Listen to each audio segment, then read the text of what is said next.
لله رب العالمين والعاقبة للمتقين والصلاة والسلام على رسوله محمد وعلى آله وأصحابه أجمعين وعلى من تبعهم بإحسان إلى يوم الدين. أما بعد فأعوذ بالله من الشيطان الرجيم. بسم الله الرحمن الرحيم. قد أفلح من زكاها وقد خاب من دساها. وقال رسول الله صلى الله عليه وسلم الناس كلهم هالكون إلا العالمون والعالمون كلهم هالكون إلا العاملون والعاملون كلهم هالكون إلا المخلصون والمخلصون على خطر عظيم أو كما قال عليه الصلوات والتسليمات. صدق الله العظيم وصدق رسوله النبي الكريم ونحن على ذلك لمن الشاهدين والشاكرين والحمد لله رب العالمين. اللهم صل على سيدنا ومولانا محمد وبارك وسلم وصل علیہ. بزرگان محترم اور میرے عزیز دوستوں اور بھائیوں، انسان کا حقیقی کمال اس کے اندر موجود صلاحیت پر ہوتا ہے. جس انسان نے اپنے اندر جتنی صلاحیتیں پیدا کر لی تو اس نے اپنے آپ کو اتنا ہی قیمتی بنا لیا. اگر کسی آدمی میں کوئی صلاحیت نہیں ہے، اس کے اندر کوئی کمال نہیں ہے اور اسے بیرونی آسائشیں حاصل ہیں تو یہ شخص کامیاب زندگی نہیں گزار رہا. کامیاب زندگی وہ انسان بسر کرتا ہے جس کے اندر کوئی حقیقی کمال موجود ہو. تو آدمی کو دنیا میں یا آخرت میں کامیابیاں حاصل کرنے کے لیے اپنے اندر کوئی کمال پیدا کرنا پڑتا ہے. عام طور پر ہم کامیابی آسائشات کے حصول کو سمجھتے ہیں کہ کسی آدمی کو آسائشیں مل گئی، رہنے کے لیے اسے اچھا گھر مل گیا اور سفر کے لیے اسے اچھی سواری مل گئی تو لوگ سمجھتے ہیں شاید یہ کامیاب ہے، بے شک اس کے اندر کوئی کمال ہی نہ ہو. تو خوب سمجھ لیجئے کہ اگر اللہ تبارک و تعالی نے کسی انسان کو حقیقی کمال بھی دیا ہو اندرونی صلاحیت کی شکل میں اور اس کے پاس بیرونی آسائشات بھی ہوں تو یہ نور علی نور ہے. اور اگر کسی آدمی کے پاس بیرونی آسائشات تو ہیں لیکن اس کے اندر کمال نہیں ہے، اس کا اندر ہر قسم کی صلاحیت سے خالی ہے، تو بظاہر تو وہ کامیاب زندگی بسر کرتا ہے لیکن انجام کار اس کا ناکامی کا ہوتا ہے. اور اگر اس کا الٹ ہو کہ کسی آدمی کے اندر صلاحیت تو موجود ہے، اندر کمال بھی موجود ہے لیکن کسی وجہ سے بیرونی آسائشات اس کے پاس نہیں ہے، اس کے پاس کوئی بہت اچھا گھر نہیں، بہت اچھی سواری نہیں، اب بظاہر تو اس کی زندگی مشقت میں گزر رہی ہے لیکن انجام اور نتیجہ اس شخص کا کامیابی ہی ہے، کیونکہ کامیابی کا مدار آپ کے اندر موجود صلاحیت پر ہے نہ کہ بیرونی عوامل اور آسائشات یا سہولیات پر. اس کو آپ ایک مثال سے سمجھ لیجئے. حکیم سقراط کا نام آپ نے سنا ہوگا. یونان کا بہت مشہور طبیب گزرا ہے، حکمت کے میدان میں اس کا بہت بڑا نام ہے اور علم طب کے بانیوں میں اس کا شمار ہے. اب یہ اس کی بڑی عجیب زندگی بسر ہوتی تھی. کئی دن تک نہ سونا یہ اس کا معمول تھا کہ جنگلوں میں جاتا تھا، مختلف جڑی بوٹیوں کی تلاش اور پھر ان جڑی بوٹیوں کے اوصاف کی تلاش کہ یہ جڑی بوٹی ہے، اس کے اندر کیا اوصاف ہیں، اس کی کیا خصوصیات ہیں. انہی چکروں میں اس کے کئی دن جنگلوں میں گزر جاتے تھے. اب ایک مرتبہ وہ کسی سفر سے واپس آیا، کئی دن اس نے گزارے ہوں گے جڑی بوٹیوں کی تلاش میں. اب بازار میں کسی دکان پر بیٹھے بیٹھے اس کے کنارے پر وہ سو گیا کہ دکان پر موجود ہے راستے کے کنارے پر اور نیند آ گئی. اب نہ جانے کتنی دنوں کے بعد وہ سویا تھا تو بہت گہری نیند سویا. اب اتفاق کی بات یہ کہ اس وقت اس شہر کا جو حاکم تھا یا بادشاہ تھا اس نے نکلنا تھا اور یہ راستہ اس کا روٹ تھا، یہاں سے اس نے گزرنا تھا. اب بادشاہ کی سواری گزرنے لگی. اب اس زمانے میں یہ پروٹوکول کا رواج تھا کہ حاکم یا بادشاہ کی سواری درمیان میں ہوتی تھی، ارد گرد اس کے خدام ہوتے تھے، سب سے آگے نقیب ہوتے تھے جو دف وغیرہ نقارہ بجا کر قافلے کی آمد کا اعلان کرتے تھے، اس کے پیچھے چوبدار ہیں۔ اس طریقے سے ایک پروٹوکول کلچر تھا جو حاکم یا بادشاہ کے ساتھ ہوا کرتا تھا۔ تو ایسی ہی اس حاکم کی سواری اپنے پورے قافلے کے ساتھ آئی۔ اب ہٹو بچوں کی صدائیں تھی، لوگ آگے پیچھے ہو رہے تھے، راستہ خالی ہو رہا تھا، لیکن سکرات کی نیند اتنی گہری تھی کہ اسے خبر بھی نہ ہوئی کہ کیا ہو رہا ہے اور کیا نہیں ہو رہا۔ اب ہوا یہ کہ بادشاہ کی سواری عین اس کے سر پہ آ گئی اور وہ سویا ہوا ہے، خراٹے مار رہا ہے۔ اب بادشاہ کو یہ بات ناگوار گزری کہ میں حاکم، مطلق العنان حاکم ہوں اس علاقے کا، اور یہ اتنا بد تہذیب ہے کہ میرے قافلے کے احترام میں کھڑا نہیں ہوا، بیٹھا بھی نہیں، سویا ہوا ہے۔ تو بادشاہ سواری سے اترا اور اسے ٹھوکر مار کے اٹھایا۔ اب وہ بیچارہ گہری نیند سے اٹھا، آنکھیں ملتا ہوا، گویا اس کو پہچان ہی نہیں رہا کہ یہ کون ہے۔ تو بادشاہ نے کہا تم نے مجھے پہچانا نہیں؟ تو اس نے کہا کہ ٹھوکریں مارنا تو درندوں کا کام ہے، تو میں سویا ہوا تھا، مجھے ٹھوکر لگی تو میں نے تو یہی سمجھا کہ شاید کوئی جنگلی درندہ نکل آیا، مجھے ٹھوکر ماری۔ اب بادشاہ کو اور غصہ آیا کہ ایک تو تم سوئے ہوئے تھے میرے روٹ پہ، اور اوپر سے تم الفاظ میں بھی ادب کا مظاہرہ نہیں کر رہے، بے ادبی کر رہے ہو، تو تم جانتے نہیں ہو کہ میں کون ہوں۔ یہ دیکھو میری شاہی ابا ہے، اور یہ میرے حشم خدم دیکھو، یہ پروٹوکول دیکھو، میرے قبضے میں محلات ہیں، یہ پورا علاقہ میری دسترس میں ہے، میں تو بادشاہ ہوں۔ تو سقراط نے اسے کہا یہ جو کچھ تم گنوا رہے ہو یہ تو ساری بیرونی چیزیں ہیں، کہ ابا ہے تو یہ عزت کی علامت تو نہیں ہے، بنگلے ہیں، محلات ہیں، پروٹوکول ہے، یہ تو سارے خارجی عوامل ہیں، اور ان کی بنیاد پر اگر تم اپنے آپ کو برتر سمجھتے ہو تو تم سے بڑا احمق کوئی نہیں ہے۔ تو بادشاہ یہ سن کے شرمندہ ہوا۔ تو یہ ایک حکایت ہے جو تاریخی کتابوں میں آپ کو ملے گی، اور ایک چیز ہمیں سمجھانے کے لیے کافی ہے کہ بیرونی عوامل اور عیش و عشرت کی چیزیں یہ کمال کی علامت نہیں ہے۔ کمال یہ ہے کہ انسان اپنے اندر کوئی خوبی پیدا کرے، کوئی ایسا وصف ہو انسان کے اندر جو اسے دوسروں سے ممتاز کرے۔ مولانا روم رحمہ اللہ یہ بڑے مشہور صوفی بزرگ گزرے ہیں، مثنوی کے نام سے انہوں نے بڑی ایک تاریخ ساز کتاب لکھی ہے۔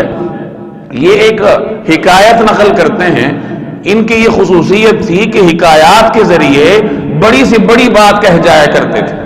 اب ایک حکایت نقل کی ہے انہوں نے کہ کسی زمانے میں رومی اور چینیوں میں مقابلہ ہوا، کہ رومیوں کا دعویٰ تھا کہ ہماری صنعت سب سے اعلیٰ ہے، اور چینیوں کا دعویٰ تھا کہ ہماری صنعت سب سے اعلیٰ ہے۔ اب جو وقت کا بادشاہ ہے اس کے پاس کیس گیا، مقدمہ گیا کہ دونوں میں سے اچھی صنعت کس کی ہے، اچھا کمال کس کا ہے۔ تو بادشاہ نے کہا کہ ایک بڑا ہال سا بنایا، بڑی عمارت، اور درمیان میں پارٹیشن کر دی، ایک طرف چینیوں کو دے دیا، ایک طرف رومیوں کو، اور کہا کہ تم دونوں اتنے وقت میں اس علاقے میں یا اس ہال کے اس حصے میں اپنی کاریگری دکھاؤ، جو مہارت تمہارے پاس ہے اس کے نمونے یہاں بناؤ، پھر میں آ کر دونوں کو دیکھوں گا اور فیصلہ کروں گا کہ صنعت کس کی بہتر ہے۔ چنانچہ چینیوں نے، ان کے پاس صنعت تھی یہ بیل بوٹے بنانے کی، تو انہوں نے اپنے جو حصہ تھا ان کا اس عمارت میں یا اس ہال میں، انہوں نے وہاں بڑے خوبصورت بیل بوٹے بنائے، نقش و نگار، پودوں کی شکلیں اور قدرتی مناظر بہت محنت کر کے خوبصورتی کے ساتھ انہوں نے بنائے۔ دوسرے حصے میں رومی تھے، انہوں نے کیا کیا، انہوں نے یہ طریقہ کار اپنایا کہ دیواروں کو سیکل کرنا شروع کیا۔ سیکل کرنے کا مطلب کہ ان کی رگڑائی شروع کی، ان کو چمکدار بنایا، اور اتنا چمکدار بنایا جیسے ایک آئینہ ہوتا ہے کہ اس دیوار کے سامنے کھڑے ہو کر پورا منظر آپ کو نظر آئے گا، آئینے سے بھی زیادہ چمکدار انہوں نے وہ دیواریں بنائی۔ یہ کام انہوں نے کیا اور کچھ نہیں کیا۔ اب وقت ختم ہوا تو بادشاہ آیا اور اس نے وہ پارٹیشن ہٹوائی۔ اب پارٹیشن ہٹانے کے بعد ہوا یہ کہ رومیوں نے چاروں طرف دیواریں آئینے کی شکل میں بنا دی تھی. اب جو چینیوں نے بیل بوٹے بنائے تھے وہ سارے ادھر نظر آنے لگے رومیوں کے حصے میں, اور ادھر تو وہ مدم تھے, اور اس حصے میں چونکہ دیواریں آئینہ نما تھی تو وہ چمکدار نظر آنے لگے. اب کام انہوں نے کیا تھا اور نظر ادھر آ رہا تھا, تو نتیجتاً بادشاہ نے رومیوں کو فاتح قرار دیا اور کہا کہ تمہاری صنعت چینیوں سے بہتر ہے. یہ حکایت نقل کرنے کے بعد مولانا روم رحمہ اللہ اس کا نتیجہ یوں نکالتے ہیں کہ جو آدمی دل پر محنت کرتا ہے اور اس کو چمکاتا ہے, اسے پالش کرتا ہے اور یہ کمال حاصل کرتا ہے دل کو چمکانے کا, تو ساری رنگینیاں اس کے دل میں اسے نظر آئیں گی.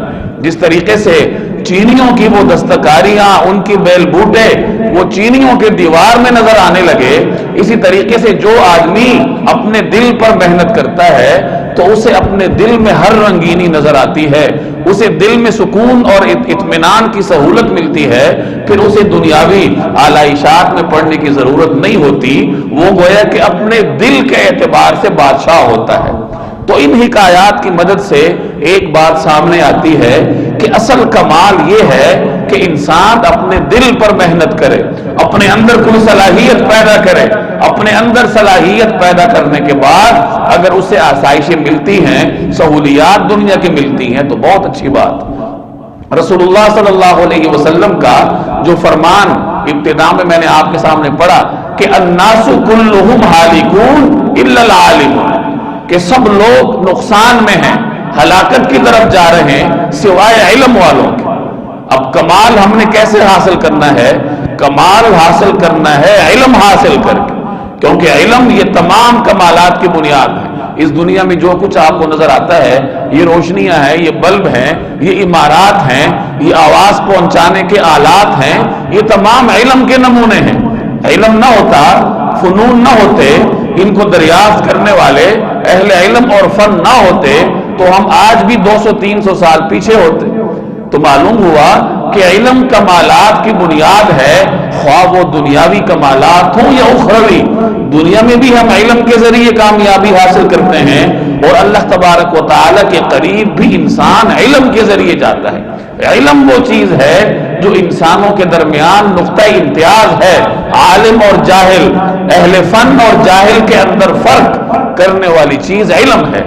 تو اگر کسی نے اپنے اندر کمال پیدا کرنا ہو تو اس کی پہلی سیڑھی علم ہے, کہ وہ علم کے حصول کے ذریعے اپنے اندر کو مزین کرے, اپنے اندر کوئی کمال پیدا کرے, خواہ وہ دنیاوی علم اور دنیاوی فن ہو یا اخروی علم اور آخرت کی طرف جانے والی معلومات ہو.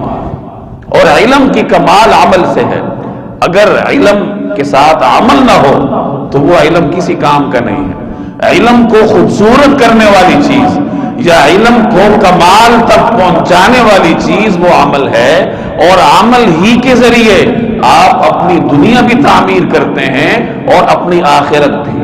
چنانچہ ایک مشہور روایت ہے, حضرت ابراہیم علیہ السلام نے رسول اللہ صلی اللہ علیہ وسلم کو ایک پیغام دیا تھا اپنی امت کے نام.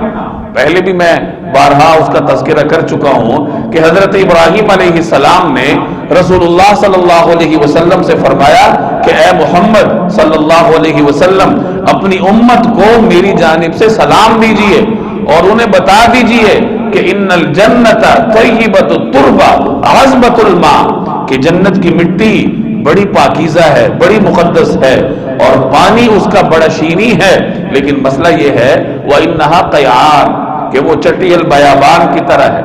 وَغِرَاسُهَا سبحان اللہ والحمد للہ ولا الہ الا اللہ واللہ اکبر, اور اس کی آبادی ان اذکار میں ہے, سبحان اللہ, الحمدللہ, لا الہ الا اللہ, اللہ اکبر.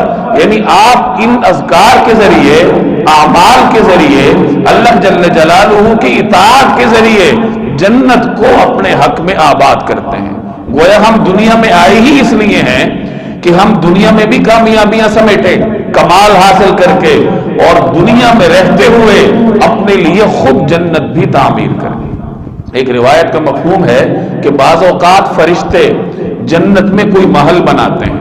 آدمی دنیا میں عمل کرتا ہے اور اس عمل کے نتیجے میں جنت میں فرشتے اس کے لیے محل بناتے ہیں. اب محل بناتے بناتے رک جاتے ہیں. دوسرے فرشتے پوچھتے ہیں کہ تم کیوں رک گئے ہو؟ تو وہ جواب دیتے ہیں کہ دنیا سے میٹیریل آنا بند ہو گیا. دنیا میں جو آدمی عمل کر رہا تھا، اللہ کی اطاعت کرتا تھا، عبادت کرتا تھا، جب تک وہ عمل کرتا رہا اس کے لیے وہاں محل تعمیر ہوتا رہا. میٹیریل پہنچ رہا تھا تو محل بن رہا تھا. اب جب میٹیریل کی ترسیل رک گئی، آدمی نے عمل چھوڑ دیا، تو جنت میں اس کے لیے بننے والا محل، اس کی تعمیر بھی رک جاتی ہے.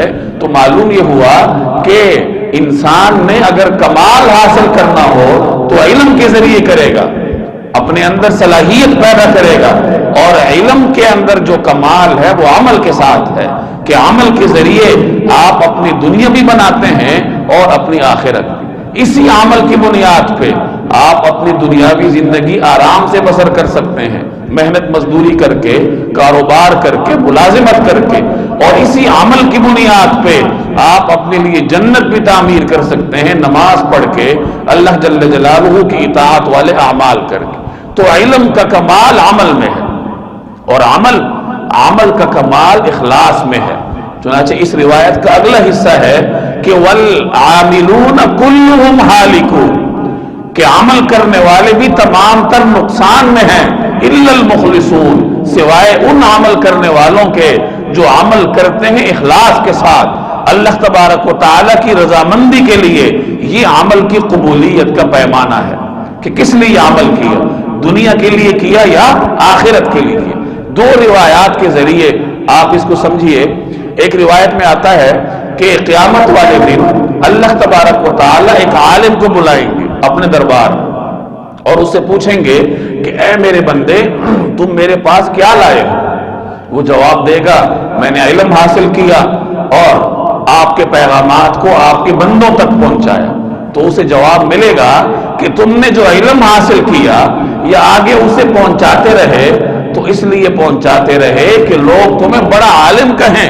تمہارے عمل میں گویا اخلاص نہیں تھا تو لوگوں نے تمہیں عالم کہہ دیا تھا. اب ہمارے پاس تمہارے لیے کچھ نہیں ہے، فرشتوں سے حکم ہوگا کہ اسے لے جاؤ اور جہنم میں گرا دو. اگلا بندہ شہید کو بلایا جائے، بہت بڑا رتبہ ہے شہادت. روایات میں آتا ہے کہ شہید کا پہلا قطرہ خون کا گرتے ہی اس کی مغفرت کر دی جاتی. لیکن یہی عمل اگر دنیا کے لیے ہو تو وہ وبال جان بن جاتا ہے. تو فرمایا کہ شہید کو بلایا جائے، پوچھا جائے گا کیا لائے ہو؟ وہ عرض کرے گا باری تعالی میں نے آپ کے راستے میں جان دے دی، اس سے زیادہ کیا کر سکتا تھا؟ اللہ تبارک و تعالی فرمائیں گے تم نے جان اس لیے دی تاکہ لوگ تمہیں بہادر کہیں، تمہاری بہادری کے قصے لوگوں میں زبان زد عام ہوں اور لوگوں نے تمہیں بہادر کہہ دیا تھا. اب ہمارے پاس تمہارے لیے کچھ نہیں ہے، چنانچہ اس کے بھی جہنم کا حکم ہوگا. اب تیسرے کو بلایا جائے گا جو سخی تھا، دنیا میں سخاوت کیا کرتا ہے. اللہ تبارک و تعالیٰ پوچھیں گے کیا لائے ہو؟ وہ عرض کرے گا یا اللہ جو آپ نے مال دیا تھا وہ میں آپ کے بندوں پہ خرچ کرتا تھا. تو اللہ تبارک و تعالیٰ کی بارگاہ سے اسے جواب ملے گا کہ تم جو مال خرچ کرتے تھے اس لیے کرتے تھے تاکہ لوگ تمہیں سخی کہیں، لوگوں میں تمہارا نام ہو کہ بڑی مشہور رفاہی شخصیت ہے اور لوگوں نے تمہیں کہہ دیا تھا، تعریفیں ہو گئی تھی تمہاری. اب ہمارے پاس تمہارے لیے کچھ نہیں ہے. اب یہ تین بہت بڑے اعمال ہیں، شہادت، اللہ تبارک و تعالیٰ کے راستے میں اپنی جان دے دینا، علم حاصل کر کے اس کو نشر کرنا اور اللہ کے دیے ہوئے مال سے لوگوں کی خدمت کرنا. بہت بڑے عظیم اعمال ہیں، عظیم مناصب ہیں، لیکن یہی اعمال جب اخلاص سے خالی ہیں تو آدمی کو نجات دینے کے لیے کافی نہیں ہیں. اگلی روایت بھی سنیے. چنانچہ ایک اور روایت کا مفہوم ہے کہ تین لوگ تھے، سنی ہوگی آپ نے، مشہور روایت ہے کہ تین لوگ سفر میں تھے. اب چلتے چلتے وہ کسی غار میں پھنس گئے، بارش ہو رہی تھی. اب غار کے اندر جب وہ گئے تو ایک طوفان کی وجہ سے ایک چٹان آ گئی اور اس نے اس غار کے دہانے کو ڈھانپ لیا. اب ان کے پاس نکلنے کا کوئی چارہ کار نہیں، کوئی وسیلہ نہیں، نہ دھکا دے کے اسے ہٹا سکتے ہیں نہ کسی کو مدد کے لیے بلا سکتے ہیں. چنانچہ وہ موت کا انتظار کرنے لگے کہ ہمارا مقدر اب موت ہی ہے. تو ان میں سے ایک نے مشورہ دیا کہ دعا تو ہم کر سکتے ہیں دنیاوی وسائل ہمارے پاس نہیں ہے، لیکن دعا ہمیں کرنی چاہیے. اور دعا کس چیز سے کریں؟ اس نے کہا کہ تینوں اپنے اعمال پر توجہ دو، اپنی زندگی کے گزرے ہوئے ایام پر، اور جو عمل تم نے خالص اللہ کی رضا کے لیے کیا ہو، اللہ تعالیٰ سے اس عمل کے وسیلے کی بنیاد پر دعا مانگو. چنانچہ ایک کھڑا ہوا اور اس نے کہا یا اللہ آپ کو پتہ ہے کہ میں غریب ہوں، میرے پاس کچھ نہیں ہے، تھوڑا بہت کماتا ہوں، ایک بکری ہے، اس کے دودھ سے میرے گھر کا گزر بسر ہوتا ہے، میری ایک بوڑھی والدہ ہے، بچے ہیں، بیوی ہے، میں سب سے پہلے دودھ اپنی والدہ کو پلاتا ہوں، میرے گھر کی واحد غذا دودھ ہے، اور دودھ نکالنے کے بعد سب سے پہلے میں ماں کو پلاتا ہوں کہ اس کا حق سب سے زیادہ ہے، پھر اپنے بچوں کو، پھر بیوی کو، اور پھر اگر بچ جائے تو میں خود پیتا ہوں، ورنہ میں بھوکا سو جاتا ہوں. اب ایک دن ایسا ہوا کہ میری ماں جلدی سو گئی، اور میں دودھ نکال کے جب اس کی پائنتی پہ آیا تو وہ سو چکی تھی. اب میں نے اس کی نیند خراب نہیں کی، دودھ کا پیالہ لے کے اس کے سرہانے کھڑا رہا. بچے رو رہے تھے، بیوی بھوکی تھی، لیکن میں نے ان سے کہا کہ جب تک ماں نہیں پیے گی میں آپ کو نہیں دوں گا. میں آدھی رات تک ماں کے سرہانے کھڑا رہا، تو جب ماں کی آنکھ کھلی آدھی رات کو تو وہ بھوک سے بیتاب تھی، تو اس نے آنکھ کھولتے ہی کہا دودھ، تو میں نے فوراً وہ پیالہ پیش کیا اور میری ماں نے وہ دودھ پیا اور خوش ہو کے سو گئی. اب اس نے دعا کی کہ یا اللہ میرا یہ جو عمل تھا کہ میں اپنی بیوی بچوں کا بھی خیال نہیں کرتا تھا ماں کے لیے، تو یہ صرف آپ کی رضامندی کے لیے تھا، اس میں میرا کوئی دنیاوی لالچ نہیں تھا. تو اگر میرا یہ عمل آپ کو قبول و منظور ہے تو ہمیں اس مصیبت سے نجات دیجیے. چنانچہ اس کی دعا کی برکت سے چٹان تھوڑی سی سرخ گئی، تھوڑا راستہ بن گیا، لیکن اب بھی ان کے نکلنے کے لیے ناکافی تھا. دوسرا کھڑا ہوا، اس نے کہا کہ یا اللہ آپ کو معلوم ہے کہ میں ایک حسین و جمیل لڑکی پر فریبتا تھا اور میں اس کے ساتھ بدکاری کرنا چاہتا تھا. اب میں نے بڑی محنت کی، مال و اسباب جمع کیے، جب مجھے اس پہ قدرت حاصل ہو گئی، تمکین مل گئی مجھے، اب اس لڑکی نے مجھے واسطہ دیا کہ اتق اللہ، اے بندے اللہ سے ڈرو، کہ اگرچہ تمہارے پاس اس وقت قدرت موجود ہے لیکن تم اللہ سے ڈرو. تو میں صرف آپ کے خوف کی وجہ سے وہاں سے اٹھ کے باہر آ گیا اور گناہ کا ارتکاب نہیں کیا. اگر یہ عمل میرا آپ کو منظور ہے تو اس چٹان کو ہٹا دی. تو تھوڑی اور ہٹ گئی. اب تیسرا بندہ کھڑا ہوا اور اس نے کہا کہ یا اللہ میرے پاس ایک بندے نے امانت رکھوائی تھی اور میں نے اس کی بھرپور حفاظت کی آپ کی رضامندی کے لیے، تو میرا وہ عمل قبول و منظور ہو اگر آپ کو، تو اس بلا سے جان چھڑا دیجئے چٹان سے. چنانچہ وہ چٹان ساری ہٹ گئی اور وہ بحفاظت باہر آ گئے. اب یہ دو روایات آپ نے سن لی. پہلی روایت میں شہید، عالم اور سخی کا بیان، یہ بہت بڑے عظیم اعمال ہیں، اور دوسری روایت میں معمولی سے اعمال ہے، ماں کی خدمت فرض ہے.